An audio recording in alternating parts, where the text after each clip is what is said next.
Youth के नाम जो क्या पैगाम देना चाहेंगे सर, प्लीज। देखो, मैं एक गल जरूर कहांगा कि अज का यूथ जिहड़ा है हाईली एजुकेटेड है, ਇਹਦੇ ਵਿੱਚ कोई शक नहीं। अज के यूथ ਵਿੱਚ अगर देखा जाए बड़ी ईमानदारी नजर आती है, ट्रांसपेरेंसी नजर आती है बेशक, पर जो समाज की जो साडे अपने मर्यादा सी साडे समाज की, उस मर्यादा तो वो बच्चे थोड़े दूर ने, चाहे वो धर्म के एस्पैक्ट तो होवन, चाहे समाजिक साड़ियां जो रीति रिवाजा सन उन्हां तो दूर हो गए। वैसटर्न जो साडा कल्चर है उसका प्रभाव साडे बच्चों ते ज्यादा है। बात है ना, लक्ष्मण रेखा किसी को पता है? नहीं पता। अब क्या है, एक भाभी और देर के दरमियान में एक लाइन खींच दी भाई ने, नहीं पार की, मेरे बड़े भाई का हुक्म है। जब भाई को जाना पड़ा तो मेरे बाप का कमिट मेरी माँ के साथ में, बाप की रिस्पेक्ट इसमें। अगर हम श्री रामचंद्र जी को जब पढ़ते हैं तो उसमें क्या मैसेज है ये किसी को पता नहीं है। इसी तरह जब हम कुरान को पढ़ते हैं, पहला तो शामिल मुसलमानों के लिए है, दूसरा इसमें हुक्म के उसको हमने मानना नहीं। गुरुद्वारा साहब में भी, वहां पर भी जब बैठे होते हैं तो आगे हमारा एक इमाम एक ही बैठ के पढ़ते हैं, बाकी सारे साथ में उसको फॉलो करते हैं। मस्जिद में हम चले जाते हैं, हम उसको बोलते हैं इमाम। इमाम का अरबी लफ्ज है कि सामने आगे खड़े होना। इसी तरीके से हम जब मंदिर में चले जाएंगे वहां पर भी एक पुजारी होंगे, उसको हम सारे फॉलो कर रहे हैं। अब ये उनकी जिम्मेदारी है कि जिस मंदिर में हम गए, अब जिसका मंदिर है उसके प्रिंसिपल बच्चे, यहाँ आने का आपका कोई मकसद नहीं, आपके आने से यहाँ क्या होगा, नहीं आने से क्या, कुछ नहीं होता होगा कि यहाँ आओ अच्छे इंसान बन के जाओ।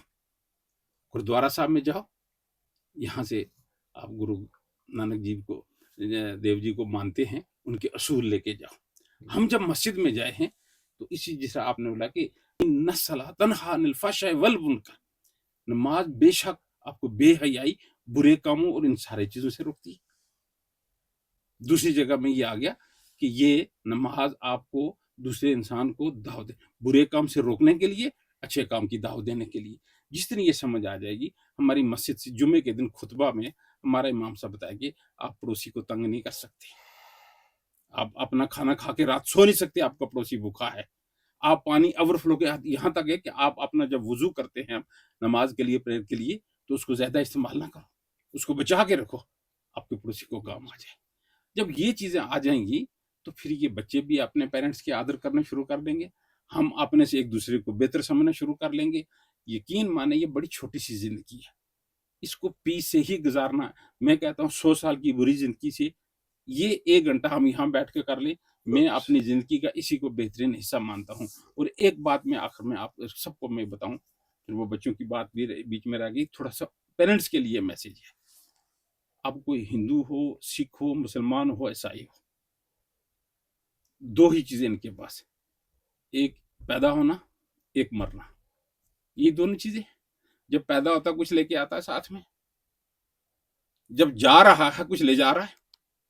आज तक कोई बता दे, चाहे वो कब्रिस्तान जाए चाहे शमशान घाट जाए, कोई जाने के लिए तैयार है साथ में, कोई चीज उसके साथ जा रही है। फिर ये सारी दुनिया को लपेटने सपेटने के लिए क्यों लग गया? जब आए तब भी खाली थे, जब जा रहे हैं तब भी खाली। ये बंगले, कोठी, मेटर कार, ये सारी खत्म हो जाएंगी। अब इस जिंदगी को हम कितना इजी करें, यही बातें जब हम अपने बच्चों में, पहले क्या था, हमारे बुजुर्ग थे ना, रात के खाने पर बैठ के कम से कम अच्छे लोगों की कहानियां सुनाते थे, कहानियां सुनाते थे अच्छे लोगों की। वो कहानी जो है समझ के उस पर आज भी हमारे जो 60 साल से ऊपर वाला आदमी है, आज भी वो उन चीजों को फॉलो कर रहा है, उन चीजों से आज भी बढ़ रहा है जी। कि फलाने टाइम हमारे पेरेंट्स से, हमारे किसी ने, या मस्जिद मंदिर गुरुद्वारा साहब से किसी ने ये बताए थे, इसको हमने आगे नहीं जाना। ये कल्चर अगर हम वापस ले आएंगे, बच्चों को जो मैसेज था वो ये, आज के जीओसी मनदीप सिंह साहब और 6 सेक्टर के, खासकर 16 RR के, इन सब के ताउन और कॉर्पोरेट से ये प्लेटफॉर्म मिला जिस पर बैठ के हम ये बात कर रहे हैं। बहुत बहुत खूबसूरत बातें कही आपने काज़मी साहब। संजय सर। देखिए, मैं प्रधान साहब का भी शुक्रिया अदा करता हूँ और आरफ साहब का भी शुक्रिया अदा करता हूँ कि इन्होंने सारी चीज़ें कूजे में जमा कर दी, बंद कर दी हैं। तो लास्ट में यही आता है कि जो हजरत मोहम्मद साहब ने कहा है, हमें उनको मानना चाहिए और ये धर्म गुरुओं का फर्ज बनता है। उसी के साथ अगर सिखिज्म में देखा जाए तो हम वो अनमोल चीज़ें जो बाबा नानक देव हमें दे के गए हैं, और उसके साथ साथ अगर रामचंद्र जी ने जो आदर्श बनकर जिस तरह से अपने माँ बाप के कहना माना और लालच नहीं की, अगर हम इस तरीके से चलेंगे तो हमारा जो समाज है वो प्रगति की ओर अग्रसर होगा। और मैं अपने यूथ से यही कहूँगा कि youth are the builders of every nation. जब हमारा यूथ मजबूत होगा, वो समझेगा।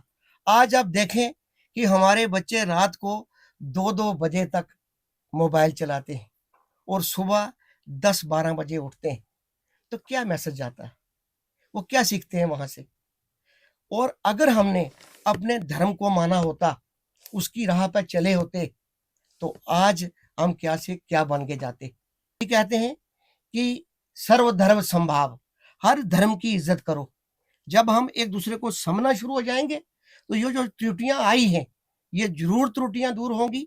और मैं भगवान से यही प्रार्थना करता हूँ, वाहिगुरु से प्रार्थना करता हूँ, अल्लाह से प्रार्थना करता हूँ कि जो संस्कृति हमारी पूंछ में है, हिंदू मुस्लिम सिख ईसाई जो आपस में एक तरह से जीते हैं, और जो खाड़े वाले स्वामी जी कह के गए, जो साईं मीरा बख्श कह के गए, उसके साथ साथ जो भाई मेला सिंह जी कह के गए हैं, अगर हम उनको इम्प्लीमेंट करेंगे, उनकी राह पर चलेंगे, तो जरूर हमारा जो देश है वो आगे अग्रसर होगा, आगे बढ़ेगा और देश पक्का प्रगति करेगा।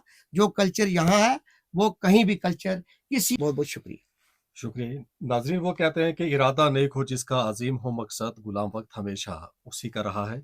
आप तीनों मेहमानों का रेडियो पीर पंजाल की पूरी टीम की जानिब से एक बार फिर से इतना कीमती वक्त देने के लिए बहुत बहुत बहुत बहुत शुक्रिया। थैंक शुक्रिया, यू। आपका भी बहुत शुक्रिया। Thank you.